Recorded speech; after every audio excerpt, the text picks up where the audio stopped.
CCTV footage ने वो दिखा दिया जिसकी किसी ने उम्मीद भी नहीं की थी। हाँ दोस्तों, वो चेहरा जिसने अनु के पापा की दुकान में आग लगाई थी अब सबके सामने है। और यकीन मानिए, जब आर्य ने ये सच अपनी आंखों से देखा तो उसकी रग रग में गुस्सा उबल पड़ा। जिसने कभी अनु के घर का चूल्हा बुझाया था अब उसकी अपनी जिंदगी जलने वाली है।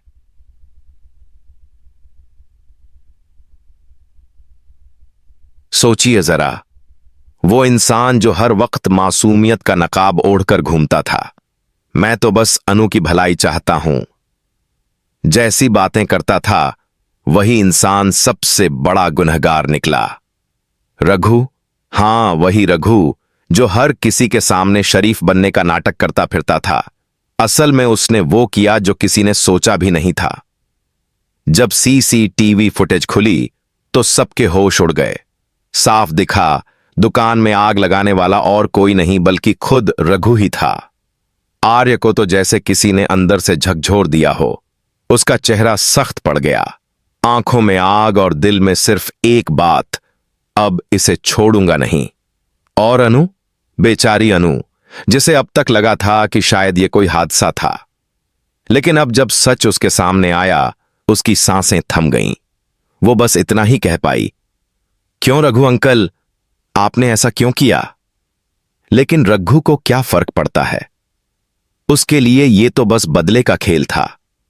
अपनी इज्जत बचाने, अपनी झूठी अकड़ बनाए रखने के लिए वो किसी की जिंदगी तबाह करने से भी पीछे नहीं हटा। और अब जब सच सामने आया तो वो डरने की जगह और भी बेशर्म बन गया। उल्टा आर्य पर इल्जाम लगाने लगा, ये सब तो तुम्हारा प्लान है, तुम मुझे फंसाना चाहते हो। वाह रघु वाह, मतलब चोरी भी और सीनाजोरी भी। अब आर्य के सब्र का बांध टूट चुका था। वो सीधा पुलिस स्टेशन जाने की ठान चुका था, लेकिन तभी बीच में आ गई पुष्पा, वही पड़ोसन जिसने सब कुछ देखा सुना था, पर बेचारी डर के मारे चुप थी। रघु ने उसे धमकाया था, अगर जुबान खोली तो तेरे बेटे को स्कूल तक नहीं जाने दूंगा। सोचिए दोस्तों, किस हद तक गिर गया है ये इंसान। अब सवाल ये है, क्या पुष्पा बोलेगी या फिर डर के मारे ये सच्चाई दब जाएगी? इधर अनु के पापा गोपाल टूट चुके हैं। उनकी आंखों में बस राख उड़ती यादें हैं, अपनी दुकान की, अपने सपनों की, जो आग में जलकर खाक हो गए। लेकिन अब वो अपने आंसू नहीं, अपने गुस्से को पकड़े बैठे हैं। और उधर आर्य, वो हर सबूत इकट्ठा कर रहा है, सीसीटीवी से लेकर फोन रिकॉर्ड तक। उसकी नजरों में बस एक ही मंजिल है, रघु को सलाखों के पीछे डालना। पर कहानी यहां खत्म नहीं होती दोस्तों, क्योंकि रघु के पास भी एक चाल है, और इस बार वो सिर्फ आर्य नहीं, अनु को भी फंसाने वाला है। जी हां, अब वो ऐसा झूठ फैलाने वाला है जिससे पूरा मोहल्ला अनु को ही दोषी मानेगा। लेकिन सवाल ये है, जब सबूत आर्य के हाथ लग चुके हैं, जब सच्चाई सामने आ चुकी है, तो क्या रघु बच पाएगा या फिर इस बार सच की आग उसी को जला देगी? रघु की आंखों में डर नहीं बल्कि चालाकी तैर रही थी। वो जानता था कि अब उसका खेल खुल चुका है, लेकिन अभी उसके पास एक आखिरी चाल बाकी थी, वो चाल जो आर्य और अनु दोनों को तोड़ देगी। रघु ने मोहल्ले में अफवाहें फैलानी शुरू कर दी, अरे आग तो अनु और आर्य ने ही लगवाई थी ताकि दुकान के बीमे का पैसा मिल जाए। सुनने में झूठ इतना बड़ा कि कोई यकीन न करे, लेकिन रघु ने झूठ को ऐसे पिरोया कि धीरे धीरे लोग सच मानने लगे। अनु अब हर जगह सवालों में घिरी थी। जो कल तक उसके साथ खड़े थे, आज वही उसके खिलाफ बात करने लगे। क्यों अनु, तुमने ऐसा किया? तुम्हारे पापा तो शरीफ हैं, लेकिन तुम। ऐसे ताने सुनकर उसकी आंखों में आंसू आ गए।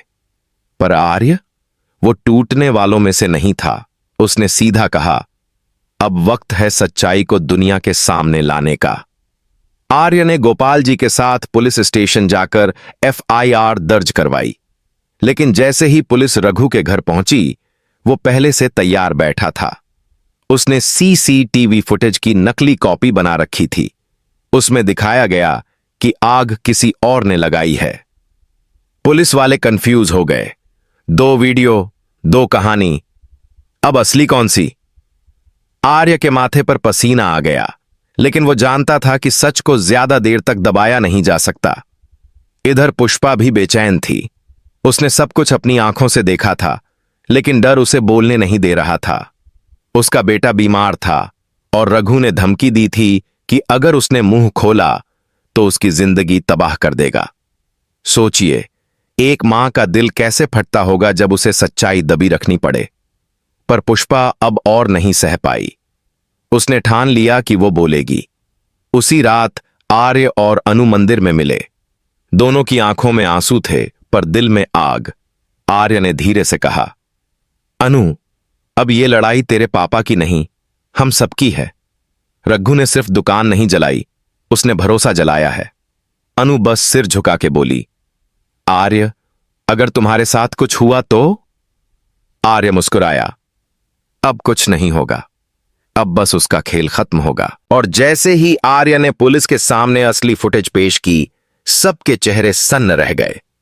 रघु का चेहरा पीला पड़ गया, क्योंकि इस बार वीडियो में वो साफ दिख रहा था, अपने हाथों से पेट्रोल डालते हुए, मुस्कुराते हुए। और तभी आर्य की आवाज गूंजी, अब हंस ले जितना हंसना है, कल तेरा नाम खबरों में होगा। लेकिन दोस्तों, यहां कहानी में एक और धमाका बचा है, क्योंकि रघु ने पुलिस से पहले ही किसी बड़े अफसर को खरीद रखा था, और वो अफसर अब आर्य के खिलाफ ही रिपोर्ट लिखने वाला है, झूठा सबूत बनाने की कोशिश। अब सोचिए, क्या आर्य खुद फंस जाएगा उस केस में जो उसने रघु के खिलाफ बनाया था? क्या सच एक बार फिर हार जाएगा झूठ के आगे?